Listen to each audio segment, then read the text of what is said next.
Então, o 5.1.2 vai falar sobre o primeiro adicional. Então, nós temos alguns adicionais aqui, gente. Tá? Nós temos alguns adicionais.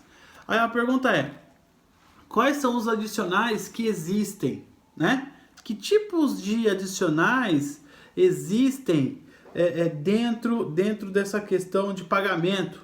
Então, eu tenho, adicional de tempo de serviço, adicional noturno, a gente falou sobre o pagamento noturno, né? Adicional de periculosidade, a gente já comentou um pouco sobre periculosidade.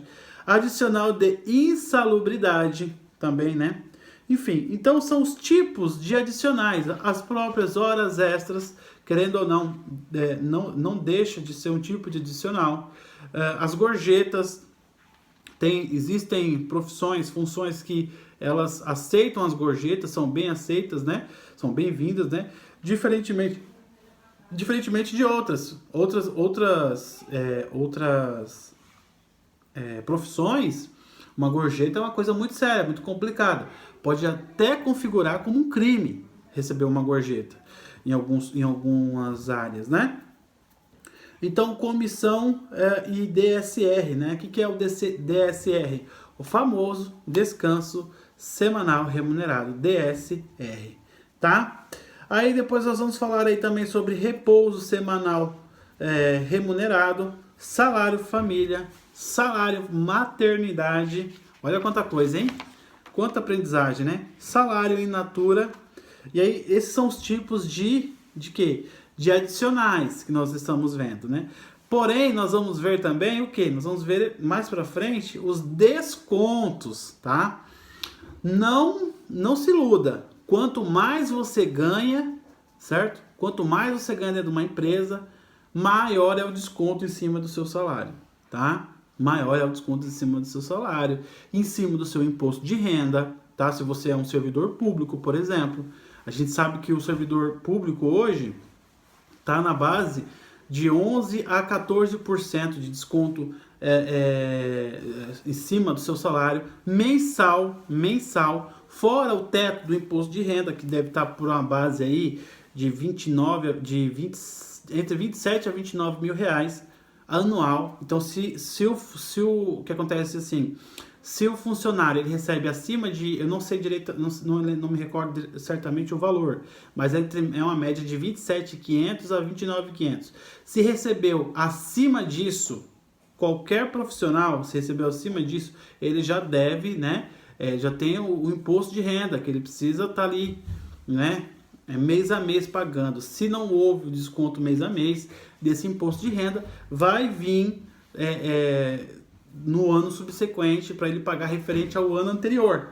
Então, por exemplo, quem está pagando imposto de renda em 2020, certo? Está pagando referente ao ano de quê? De 2019.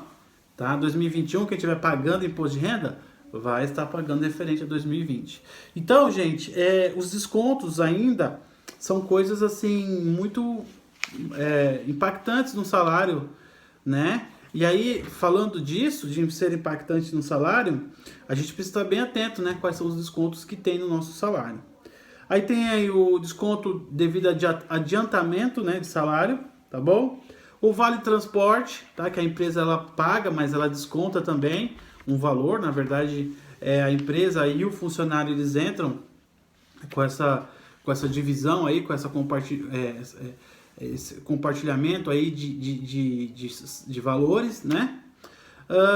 Contribuições sindicais, então toda a área que existe o que? Um sindicato, né? Toda essa área que existe um sindicato, ele precisa o que? Existe um desconto em cima desse valor aí de sindicato, né? Tem sindicato que, por exemplo, é 10, 15, 20 por mês de cada funcionário, de cada sindicalista, né? O sindicato não é obrigatório, tá? Porém, eu acho interessante ter. Vocês têm, por exemplo, dentro do sindicato, existem algumas facilitações. Uma delas é ter um advogado ali para poder tirar dúvidas trabalhistas, né? Dúvidas trabalhistas ali referente à área trabalhista mesmo, tá bom? Então, a contribuição sindicais, o INSS, tá? O imposto de renda, que a gente viu, né? O IRPF, Imposto de Renda Pessoa Física, tá? Banco de horas, tá? Enfim, então esses aqui são alguns, ou a grande totalidade de descontos, né? Assim, fora as questões do dia a dia mesmo, como atrasos, faltas, licenças que a pessoa talvez tire e a empresa não reconheça aí, tá bom? E aí ela vai desconta do salário do colaborador. Bom, então nós vimos aí o que esse capítulo vai abordar, né? Vocês viram que é muita informação, são informações assim importantíssimas, porque são informações do mês, do dia a dia, coisa que você vai usar. Seja você um simples colaborador, seja você o patrão na empresa, tá bom? Acontece isso aí, a gente precisa compreender bem. Bom, pessoal, aí no adicional de tempo de serviço, vai ser o próximo item que eu vou falar para vocês, né? O que acontece no adicional de tempo de serviço. E nesse adicional de tempo de serviço, o que vai acontecer?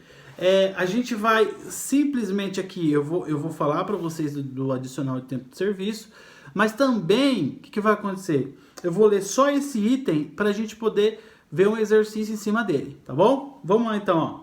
Enunciado 52 do TST, né? Que seria o Tribunal Superior, né? Do Trabalho. O adicional do tempo de serviço é devido nas condições estabelecidas pelo artigo 19 da Lei 4.345 de 64, é antiga, aos contratados sob o regime da CLT, pela empresa a que se refere a lei, inclusive para fins de aposentadoria. Então, o adicional do tempo de serviço, tá? O adicional do tempo de serviço, quando estabelecido em importe fixo, está sujeito ao reajuste semestral da Lei 6.708/79. Então, esse adicional de tempo de serviço, algumas empresas, elas dão, por exemplo, 1% ao ano, tá? Então, você tá lá, você ganha lá, exemplo, você ganha R$2.000, tá? Então, ao ano, todo ano, você vai ter 1% em cima do seu salário. Quando você atingir 10 anos de empresa, você vai ganhar 10% em cima do seu salário. Lembrando que o seu salário nesses 10 anos ele vai aumentar, tá? Ele vai crescer por inflação, por uma série de fatores. Talvez porque você esteja crescendo também dentro da empresa. E esse adicional de tempo de serviço é bom. Por quê? Porque se você começou ganhando R$2.000, você há 10 anos para frente, você não vai. A inflação com certeza do país cresceu. Então, assim, o seu salário aumentou, teve reajuste, dissídio. Então, você vai estar ganhando, por exemplo, digamos assim, R$4.000. E aí você vai ganhar os seus R$4.000 mais os 10%. Então, que daria o quê? R$400. Então, R$4.400. Certo?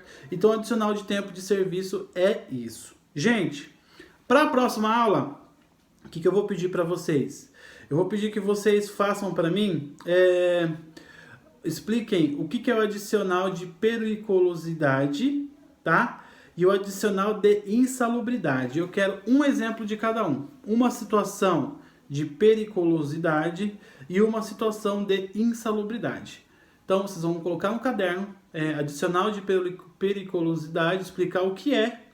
Vai colocar no caderno, adicional de insalubridade, que a gente já estudou, vai falar o que é.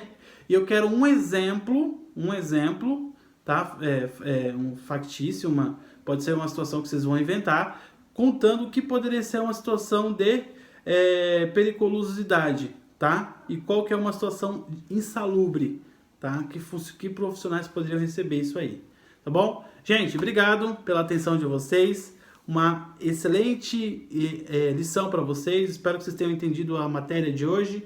E a gente continua semana que vem. Um abraço. Tchau, tchau.